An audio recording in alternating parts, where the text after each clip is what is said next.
아버지, 지금은 좀 곤란해요.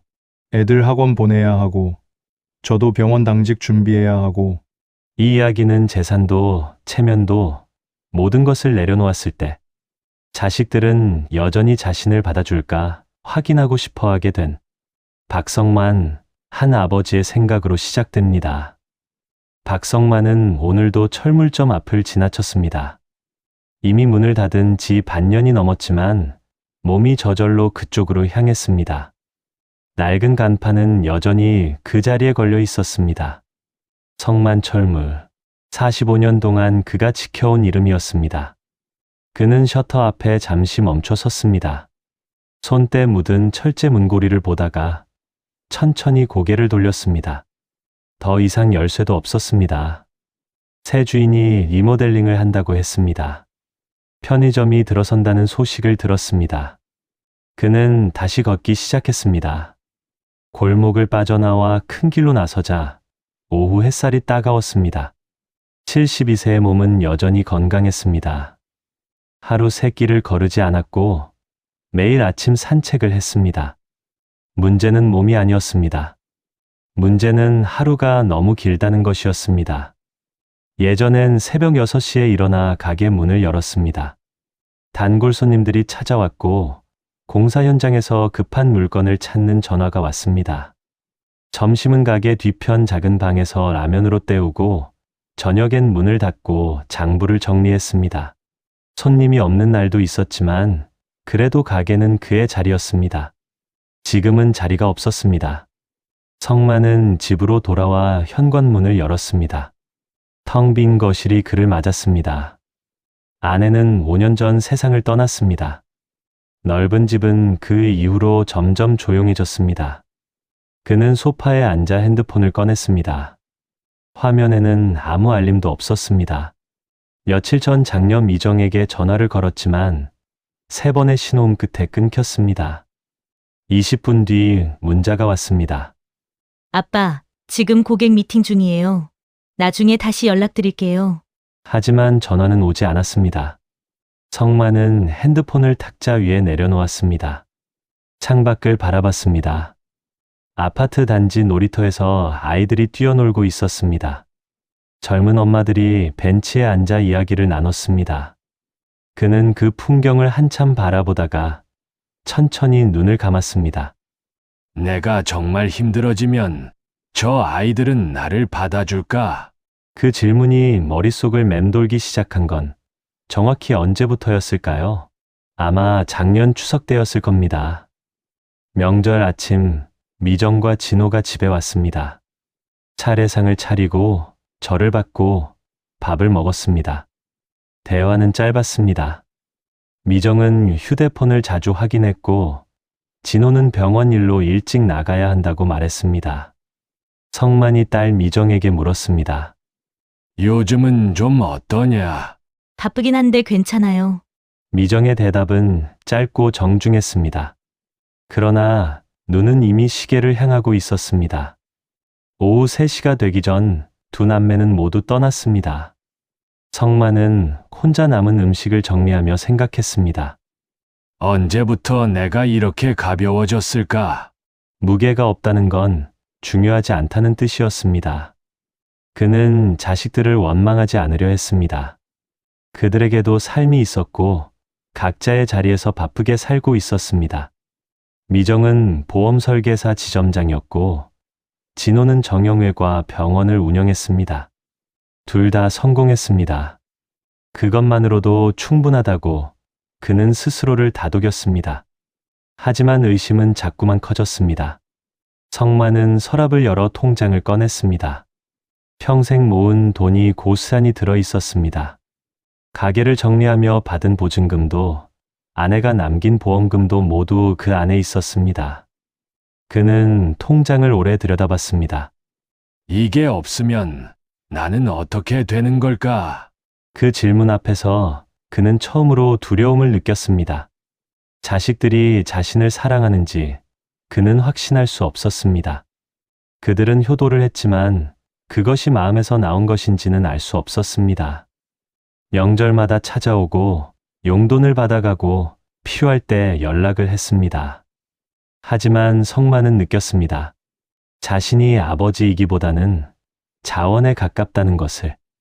그는 통장을 도로 집어넣고 옷장으로 걸어갔습니다. 오래된 점퍼 한 벌을 꺼냈습니다. 10년도 더 된 옷이었습니다. 소매 끝이 해지고 지퍼는 잘 올라가지 않았습니다. 성만은 그 옷을 펼쳐들고 한참을 바라봤습니다. 확인하고 싶다. 그 생각이 그의 가슴속 깊은 곳에서 올라왔습니다.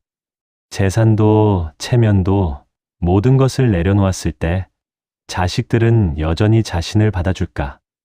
아무것도 없는 아버지를 그들은 가족으로 대할까? 성만은 옷을 입었습니다. 지갑에서 카드와 현금을 모두 빼냈습니다. 신분증만 남겼습니다. 거울 앞에 섰습니다. 비참해 보였습니다. 하지만 그는 웃지 않았습니다. 이것은 연극이 아니었습니다. 복수도 아니었습니다. 다만 확인하고 싶었습니다. 자신이 평생 쌓아온 것들이 사라졌을 때 남는 것이 무엇인지. 그는 문을 열고 나섰습니다. 첫 번째로 찾아갈 곳은 정해져 있었습니다. 작년 미정의 집이었습니다. 버스에서 내렸을 때 성만의 손은 차갑게 식어 있었습니다. 미정의 아파트 단지는 역에서 가까웠습니다. 신축 아파트였고 로비에는 경비원이 있었습니다. 성만은 경비실을 지나쳐 엘리베이터로 향했습니다. 경비원이 그를 봤지만 말을 걸지 않았습니다. 15층에 도착했습니다. 복도는 조용했습니다. 성만은 1502호 앞에 섰습니다. 딸의 집이었습니다. 성만은 초인종을 눌렀습니다. 누구세요? 인터폰 너머로 딸의 목소리가 들렸습니다. 성만은 잠시 망설이다가 대답했습니다. 나다. 네 아버지. 문 열어라. 침묵이 흘렀습니다. 지금이요? 딸의 목소리에는 당황한 기색이 역력했습니다. 아, 응. 잠깐 들르려고. 다시 침묵이었습니다. 성만은 문 안쪽에서 들리는 작은 소리들을 들을 수 있었습니다. 발소리, 속삭이는 목소리, 무언가를 치우는 듯한 소리. 아버지, 지금은 좀 일이 있어서요. 괜찮아. 기다려도 괜찮다. 아니, 내일 다시 오시면 안 될까요? 성만은 말없이 문고리를 바라봤습니다. 그래. 그럼 나중에 올게. 그는 몸을 돌렸습니다.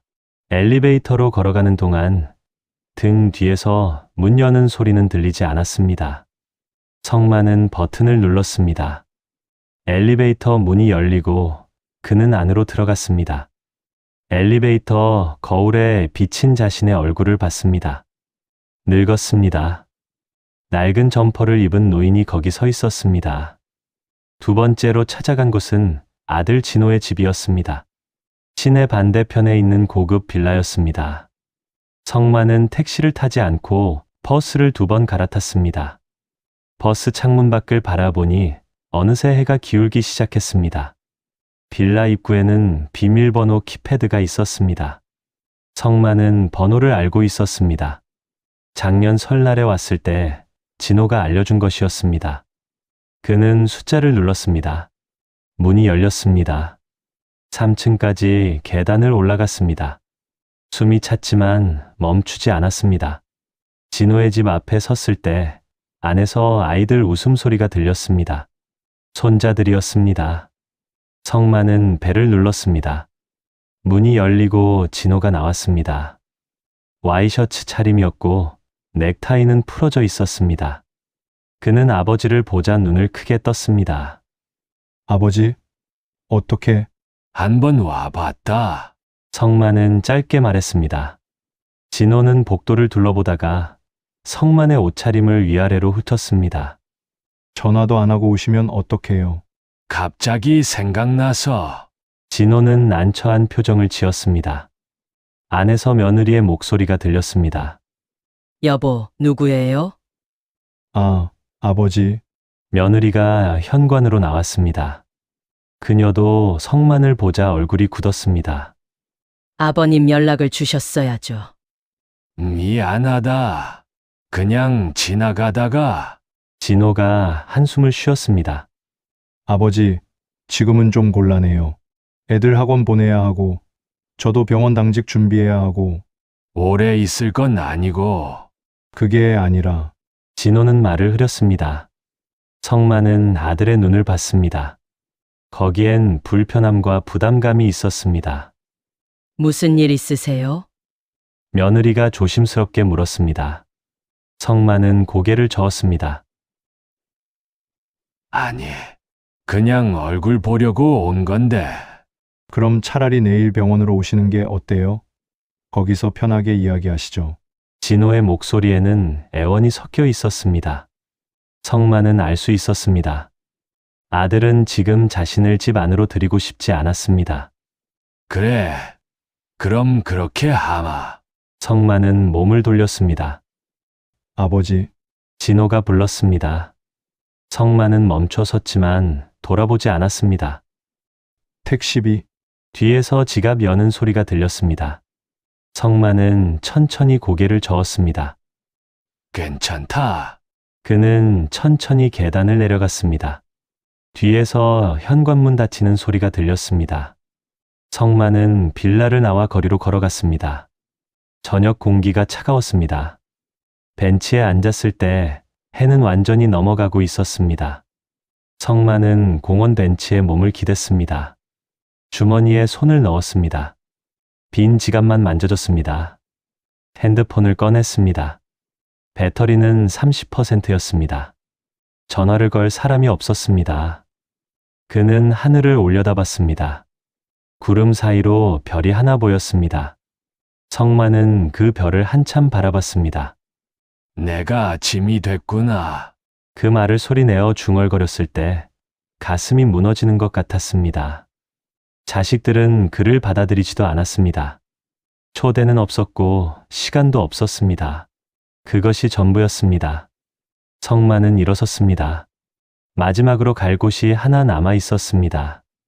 하지만 그곳은 애초에 선택지가 아니었습니다. 7년 전 막내 준호가 세상을 떠난 뒤 며느리 이정은과는 거의 연락이 끊겼습니다. 명절에도 오지 않았고 전화도 하지 않았습니다. 성만 역시 그녀에게 연락하지 않았습니다. 준호가 살아있을 때도 그는 그 며느리를 마음에 들어 하지 않았습니다. 변변한 집안도 아니었고 학벌도 없었고 경제력도 없었습니다. 준호가 결혼하겠다고 했을 때 성만은 반대했습니다. 네가 그 여자한테 뭘 바라고 사냐? 준호는 대답했습니다. 아버지, 저는 바라는 게 아니라 같이 살고 싶은 거예요. 성만은 그 말을 이해하지 못했습니다. 이제 아들 준호는 없었고 며느리인 정은은 남이나 다름없었습니다. 찾아갈 이유가 없었습니다. 하지만 성만은 걷기 시작했습니다. 다른 곳이 없었기 때문입니다. 정은의 집은 구도심에 있었습니다. 재개발 예정 구역이었지만 아직 공사는 시작되지 않았습니다.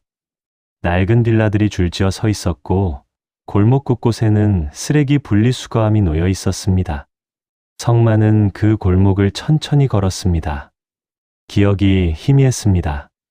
아들 준호의 장례식 이후 이곳에 온 적이 없었기 때문이었습니다. 하지만 몸은 길을 기억하고 있었습니다. 모퉁이를 돌고 계단을 올라가고 녹슨 철문 앞에 섰을 때 성만은 숨을 고르고 있었습니다. 문패에는 여전히 박준호라는 이름이 붙어 있었습니다. 성만은 그 이름을 한참 바라봤습니다. 7년이 지났지만 정은은 남편의 이름을 떼지 않았습니다. 그는 배를 누르지 못하고 서 있었습니다. 무슨 말을 해야 할지 몰랐습니다. 찾아온 이유를 설명할 방법도 없었습니다. 다만 더 이상 갈 곳이 없었고 밤은 깊어가고 있었습니다. 성만은 손을 들어 문을 두드렸습니다. 한 번, 두 번, 안에서 발소리가 들렸습니다. 문고리가 돌아가는 소리가 났습니다. 문이 열렸습니다. 정은이 서 있었습니다. 그녀는 성만을 보자 눈을 깜빡였습니다. 놀란 표정도 반가운 표정도 아니었습니다. 다만 조용히 그를 바라봤습니다.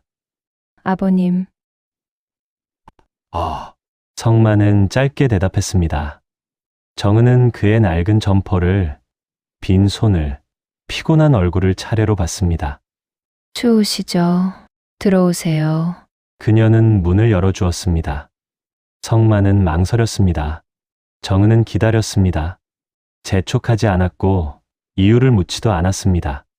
성만은 천천히 안으로 들어갔습니다. 현관에는 신발이 2켤레뿐이었습니다. 성만은 낡은 운동화를 벗었습니다. 정은은 그가 신을 수 있도록 실내화를 꺼내 주었습니다. 준호가 신던 것이었습니다. 거실은 좁았지만 정돈되어 있었습니다.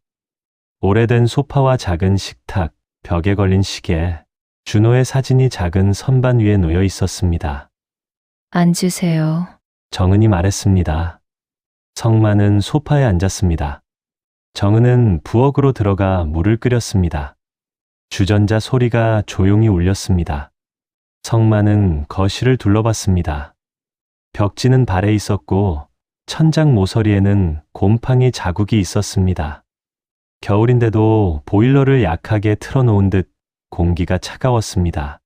정은이 따뜻한 보리차를 내왔습니다. 드세요. 성만은 컵을 받았습니다. 손이 떨렸습니다. 그는 차를 한 모금 마셨습니다. 따뜻했습니다. 정은은 그의 맞은편에 앉았습니다. 아무 말도 하지 않았습니다. 성만은 컵을 내려놓고 입을 열었습니다. 갑자기 찾아와서 미안하다. 괜찮아요. 오늘 잘 데가 없어서. 정은은 고개를 끄덕였습니다. 여기 계세요. 뭐, 오늘은 여기 주무세요. 내일은 내일 생각하시면 돼요. 성만은 그녀를 봤습니다. 정은의 얼굴에는 의심도 경계도 없었습니다. 다만 담담한 표정뿐이었습니다. 내가 돈도 없고 가진 것도 없는데. 그게 무슨 상관이에요. 아무것도 신경 쓰지 마세요. 정은은 조용히 말했습니다. 성만은 그 말을 듣고 고개를 숙였습니다. 가슴속 어딘가가 무너졌습니다. 정은은 저녁을 차렸습니다. 된장찌개와 김치, 계란말이가 전부였지만 따뜻했습니다. 성만은 오랜만에 누군가와 마주 앉아 밥을 먹었습니다. 많이 드세요. 정은이 말했습니다. 성만은 숟가락을 들었습니다. 밥을 떠서 입에 넣었습니다. 목이 메었습니다. 맛있다. 별것도 아닌데요. 아니야. 맛있어. 성만은 밥을 다 먹었습니다. 정은은 그가 먹는 동안 아무 말도 하지 않았습니다. 다만 물을 따라주고 반찬을 더 가까이 밀어주었습니다. 식사를 마치고 성만은 설거지를 하려 했습니다. 제가 할게요. 정은이 말렸습니다. 성만은 물러섰습니다. 그는 거실 소파에 앉아 정은이 설거지하는 모습을 봤습니다. 그녀는 작은 부엌에서 묵묵히 움직였습니다. 서두르지도 불평하지도 않았습니다. 그저 해야 할 일을 했습니다. 성만은 깨달았습니다. 이 사람은 자신에게 아무것도 묻지 않았습니다. 왜 왔는지, 무슨 일이 있었는지, 언제까지 있을 건지 아무것도 묻지 않고 문을 열어주고 자리를 내주었습니다. 밤이 깊었습니다. 정은은 작은 방을 내주었습니다. 준호가 쓰던 방이었습니다. 이불은 오래됐지만 깨끗했습니다. 불편하시겠지만 오늘은 여기서 주무세요. 고맙다. 성만은 그렇게 말하는 것밖에 할 수 없었습니다. 정은은 고개를 끄덕이고 나갔습니다. 성만은 이불 위에 누웠습니다. 천장을 바라봤습니다. 형광등 자국이 희미하게 남아 있었습니다. 준호가 이 방에서 잠을 잤고 아침을 맞이했고 세상을 살아갔습니다. 성만은 눈을 감았습니다. 평생 믿어온 것들이 흔들렸습니다. 학벌, 돈, 체면, 성공, 그 모든 것이 자식들 앞에서는 아무 의미가 없었습니다. 문은 닫혔고 시간은 없었고 자리는 주어지지 않았습니다. 하지만 여기 가장 기대하지 않았던 곳에서 문이 열렸습니다. 아무 조건도 이유도 묻지 않고 들어오세요. 그 한마디가 성만의 가슴을 무너뜨렸습니다. 그는 이불을 덮고 몸을 웅크렸습니다. 오랜만에 따뜻한 방에서 잠이 들었습니다. 꿈속에서 준호가 나타났습니다. 아들은 웃고 있었습니다. 성만은 그 꿈 속에서도 울었습니다. 아침 햇살이 창문으로 들어왔습니다. 성만은 눈을 떴습니다. 낯선 천장이었지만 불안하지 않았습니다. 이불 냄새가 오래되고 익숙했습니다. 준호의 냄새 같았습니다. 그는 천천히 몸을 일으켰습니다. 거실로 나가자 정은이 부엌에서 아침 준비를 하고 있었습니다. 된장국 끓는 냄새가 났습니다. 주무셨어요? 정은이 돌아보며 물었습니다. 성만은 고개를 끄덕였습니다. 오래간만에 잘 잤다. 다행이에요. 세수하시고 오세요. 성만은 화장실로 갔습니다. 거울 속 자신을 봤습니다. 얼굴은 여전히 늙었지만 어제보다는 편안해 보였습니다. 수도꼭지를 틀고 찬물로 얼굴을 씻었습니다. 물이 차가웠습니다. 그는 수건으로 얼굴을 닦으며 생각했습니다. 이제 말해야 한다. 아침 식사를 마치고 성만은 입을 열었습니다. 정은아, 네. 내가 사실은 그는 말을 멈췄습니다. 정은은 그를 조용히 바라봤습니다. 재촉하지 않았습니다. 성만은 천천히 말을 이어갔습니다. 어제 일부러 그런 거였어. 돈도 있고 집도 있어. 다만 확인하고 싶었어. 무엇을요? 자식들이 나를 정말 받아줄지. 정은은 고개를 끄덕였습니다. 놀라지도 화내지도 않았습니다. 그래서 미정이 집하고 진호 집에 갔었단다. 받아주던가요? 성만은 고개를 저었습니다. 문이 안 열렸어. 진호는 곤란하다고 했고. 정은은 찻잔을 들었습니다. 한 모금 마시고 내려놓았습니다. 그래서 여기 오셨어요? 그래. 사실 여기도 올 생각은 없었어. 왜요? 성만은 정은을 봤습니다. 우리 사이가 좋지 않았잖아. 준호 결혼할 때도 내가 반대했고. 정은은 미소 지었습니다. 쓸쓸한 미소였습니다. 아직 마음에 담아두고 계셨어요? 미안하다. 괜찮아요. 다 지난 일이에요. 성만은 주먹을 쥐었습니다. 근데 너는 왜 나를 받아줬어? 아무것도 안 물어보고. 정은은 잠시 침묵했습니다. 창밖을 바라봤습니다. 준호 씨가 살아있을 때 말했어요. 사람은 사정이 아니라 태도를 보면 된다고요. 누가 힘들 때 이유를 물어보면 그 사람은 더 힘들어져요. 그냥 먼저 자리를 내주면 돼요. 성만은 숨이 막혔습니다. 그게 준호 말이었어. 네. 그 사람이 맨날 하던 말이었어요. 정은의 눈가가 붉어졌습니다. 아버님이 반대하셨을 때도 준호 씨는 화내지 않았어요. 그냥 이해하려고 했어요. 아버님이 왜 그러시는지. 성만은 고개를 떨어뜨렸습니다. 나는 그 애를 이해 못했어. 왜 좋은 대기업 안 가고 중소기업 가는지, 왜 너랑 결혼하는지. 알아요. 미안하다. 정은은 고개를 저었습니다. 아버님도 틀린 건 아니었어요.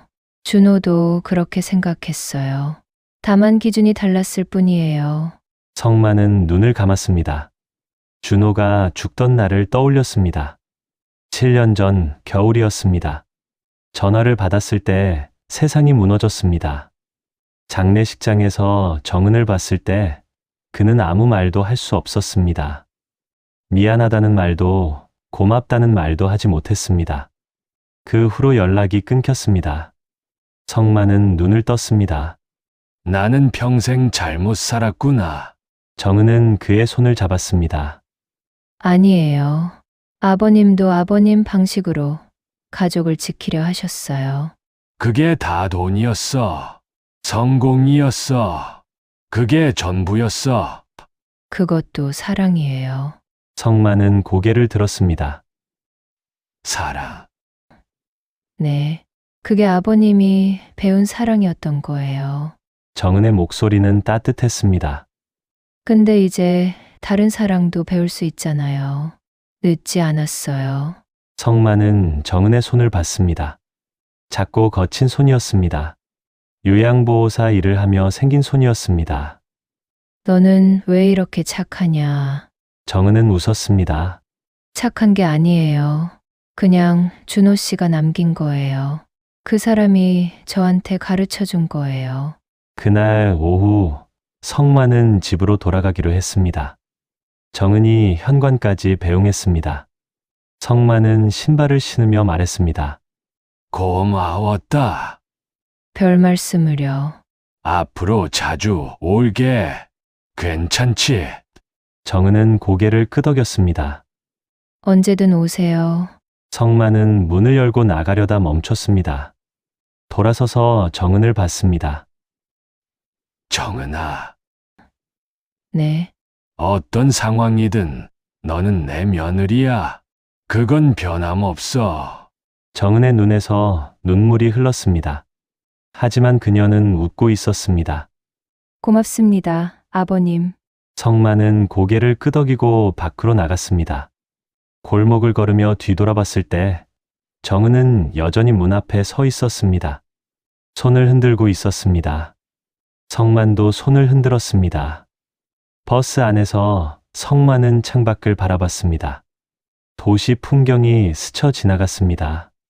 사람들이 걷고 차들이 달렸습니다. 세상은 여전히 돌아가고 있었습니다. 하지만 성만의 세상은 바뀌었습니다. 그는 깨달았습니다. 가족이란 피로 맺어진 사람들이 아니라 가장 낮은 순간에 문을 열어주는 사람이라는 것을, 돈으로 살 수 없는 것이 있다는 것을, 따뜻한 밥 한 끼, 조건 없는 한마디가 얼마나 큰 의미인지. 그는 핸드폰을 꺼냈습니다. 미정과 진호에게 연락할 생각은 없었습니다. 그들을 원망하지도 않았습니다. 다만 이제는 알았습니다. 그들에게 기대할 것이 무엇인지, 기대하지 말아야 할 것이 무엇인지. 대신 성만은 정은에게 문자를 보냈습니다. 다음 주에 다시 갈게. 내가 밥 사줄게. 곧 답장이 왔습니다. 기다릴게요, 아버님. 성만은 미소 지었습니다. 그는 비로소 이해했습니다. 준호가 왜 정은을 선택했는지, 왜 대기업을 거부했는지, 왜 다른 길을 걸었는지. 그 아이는 이미 알고 있었습니다. 진짜 가치가 무엇인지. 성만은 창밖을 보며 중얼거렸습니다. 미안하다. 준호야. 이제야 알겠다. 일주일 후 성만은 다시 정은의 집을 찾았습니다. 이번에는 빈손이 아니었습니다. 과일 한 박스와 고기를 샀습니다. 예전처럼 비싼 것을 고르지는 않았습니다. 다만 정성껏 골랐습니다. 정은은 문을 열어주며 말했습니다.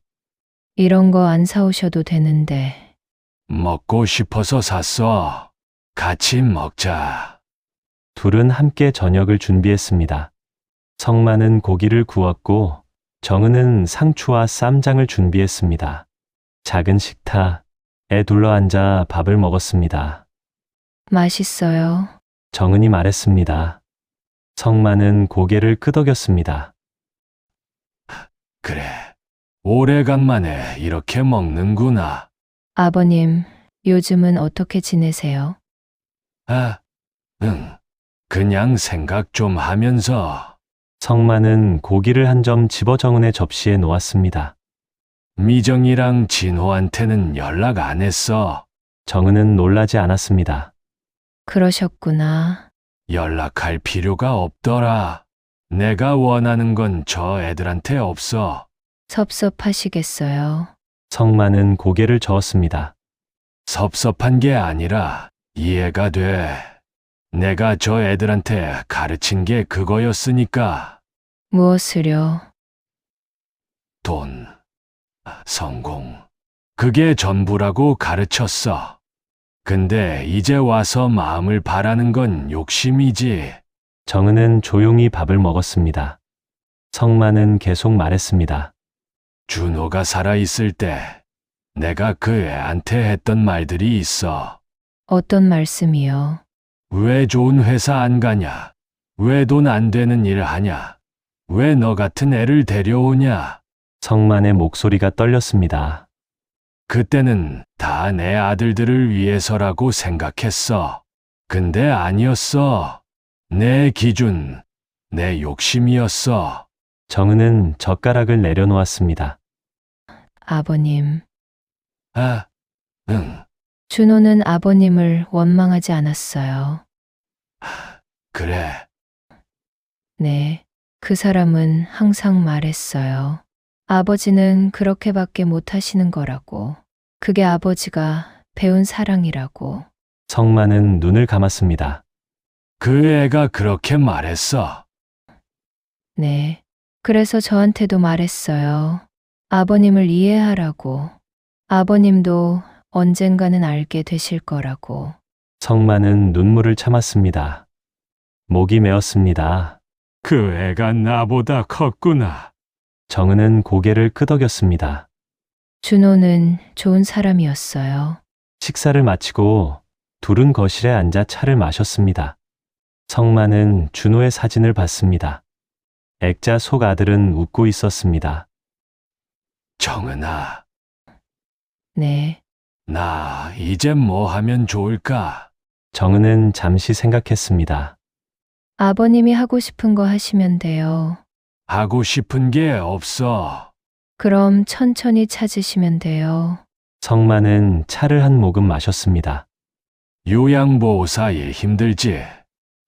힘들죠. 근데 보람도 있어요. 어떤?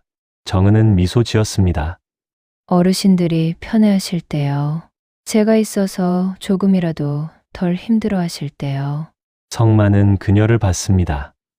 너는 참 착해. 아니에요. 그냥 누군가한테 필요한 사람이고 싶어요. 성만은 고개를 끄덕였습니다. 나도 누군가한테 필요한 사람이고 싶다. 이미 그러세요. 뭐, 정은은 성만을 봤습니다. 저한테 필요하세요. 아버님이 계셔야 저도 가족이 있는 거예요. 성만의 가슴이 뜨거워졌습니다. 고맙다. 저도 고마워요, 아버님. 그날 밤 성만은 집으로 돌아갔습니다. 텅 빈 거실에 불을 켰습니다. 예전처럼 외롭지는 않았습니다. 소파에 앉아 핸드폰을 꺼냈습니다. 미정에게서 문자가 와 있었습니다. 아빠, 요즘 연락이 없으셔서요. 괜찮으세요? 성만은 잠시 망설이다가 답장을 보냈습니다. 괜찮다. 더 이상 쓰지 않았습니다. 원망하는 말도 서운한 말도 하지 않았습니다. 다만 사실만 전했습니다. 진호에게도 짧은 문자를 보냈습니다. 잘 지내냐? 그것으로 충분했습니다. 성만은 핸드폰을 내려놓고 창밖을 봤습니다. 밤하늘에 별이 보였습니다. 그는 중얼거렸습니다. 준호야, 이제 알겠다. 내가 왜 그 사람을 선택했는지. 바람이 불었습니다. 커튼이 흔들렸습니다. 며칠 후 성만은 정은에게 전화를 걸었습니다. 나 좀 도와줄 수 있어? 어떤 거려? 요양보호사 일 나도 배울 수 있을까? 자격증 같은 거. 정은은 잠시 놀란 듯 침묵했습니다. 아버님이요? 아, 응.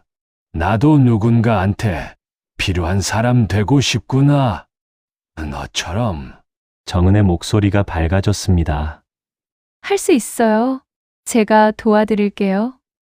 고맙다. 아버님, 아, 응. 정말 잘 생각하셨어요. 성만은 미소 지었습니다. 너 덕분이야.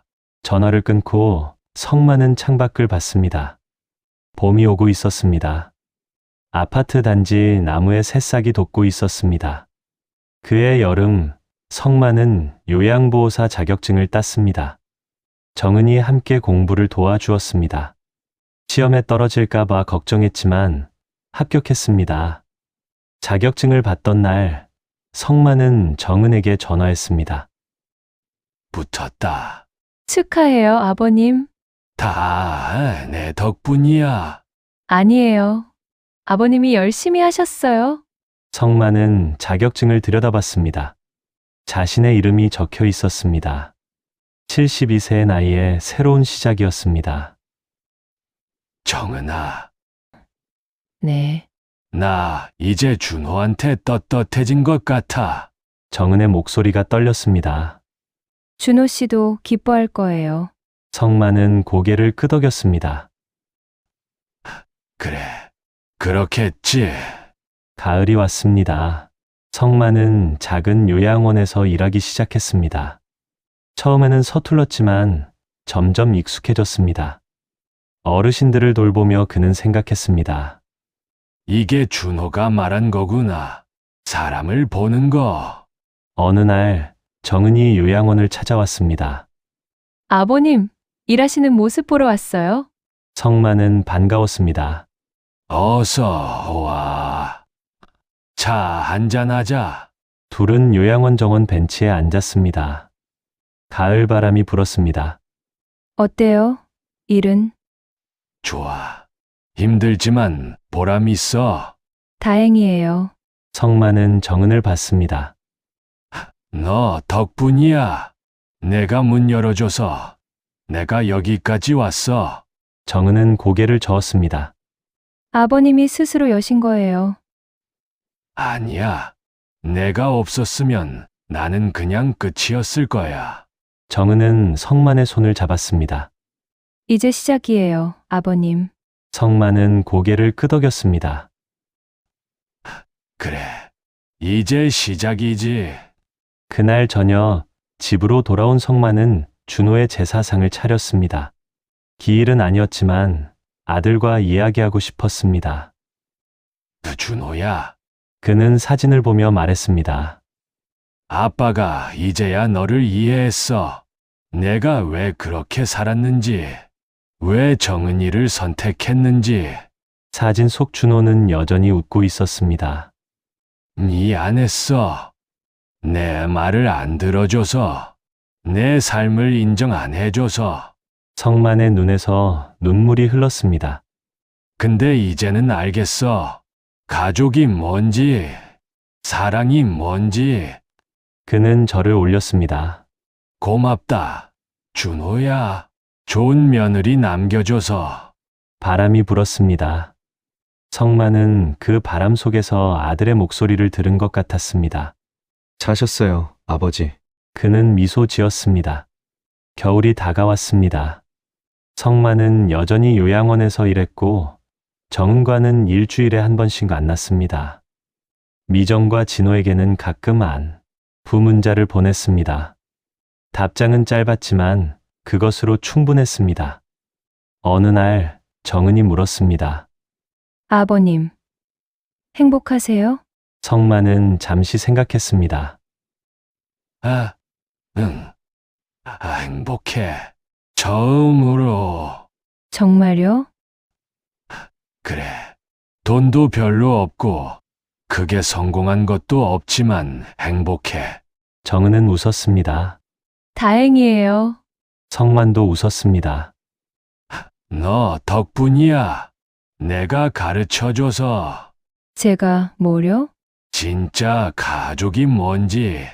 정은의 눈이 촉촉해졌습니다. 아버님, 응. 저도 아버님이 계셔서 행복해요. 성만은 정은의 손을 꼭 잡았습니다. 고맙다. 둘은 그렇게 앉아 있었습니다. 밖에는 눈이 내리기 시작했습니다. 첫눈이었습니다. 성만은 창밖을 보며 생각했습니다. 가족이란 피로 맺어진 사람이 아니라 가장 낮은 순간에 문을 열어주는 사람이라는 것을. 그리고 그는 이제 알았습니다. 진짜 사랑은 돈이 아니라 따뜻한 밥 한 끼와 조건 없는 한마디에 있다는 것을. 늦었지만 배웠습니다. 그것으로 충분했습니다.